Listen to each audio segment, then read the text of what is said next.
le divin est en train de vivre ces différentes perspectives à l'infini. À l'infini. Et c'est pour ça qu'on lui donne ce qualificatif de l'abondance. Le manque ne peut pas exister dans ce monde-là de Dieu. Donc le monde n'existe que toi, dans tes limites à toi.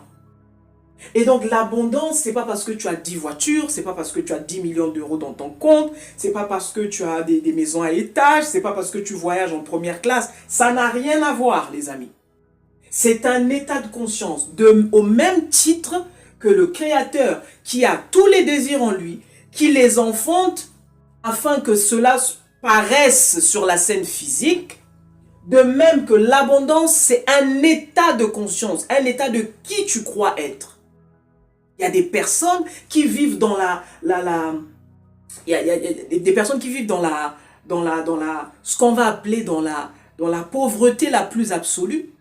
Je vais le dire comme ça pour que vous puissiez comprendre. C'est-à-dire que c'est un gamin, c'est un jeune homme, il habite avec ses parents, par exemple, et les parents, c'est dur pour eux, c'est dur d'arrondir les fins de mois, c'est compliqué pour manger, pour aller à l'école, c'est compliqué. Mais cet enfant-là, il a une telle conviction de lui-même, il a une telle conscience de lui-même, il se dit que je ne peux pas croire que je sois pauvre.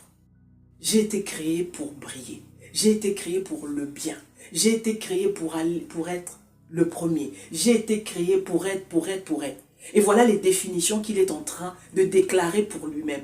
Pourtant, tout ce qui l'environne semble lui dire le contraire. Tout ce qui l'environne semble lui dire le contraire. Ce qui l'environne lui dit quoi? Lui rappelle que tu es pauvre, tu n'y arriveras jamais, c'est pas possible. Eh bien lui non, il dit non, il y a une autre possibilité. Dans ce chaos-là, je vois un chemin se frayer pour moi. Dans ce chaos-là, je vois une possibilité quelque part. Pourquoi? Parce qu'il est en train de prendre conscience que il ne se laisse pas distraire par l'illusion du manque qu'il y a autour de lui. Il n'est pas en train de se laisser distraire par toutes les conditions, les circonstances qu'il y a autour de lui. Il est simplement en train de se dire, il y a quelque chose d'autre. Je veux croire qu'il y a quelque chose d'autre. Je veux croire que cette intelligence qui m'a mis ici sur terre, je n'ai rien demandé à personne. Cette intelligence qui m'a mis ici sur terre a un plan pour moi. Mais le plan ne peut être que bon. Le plan ne peut être que bon.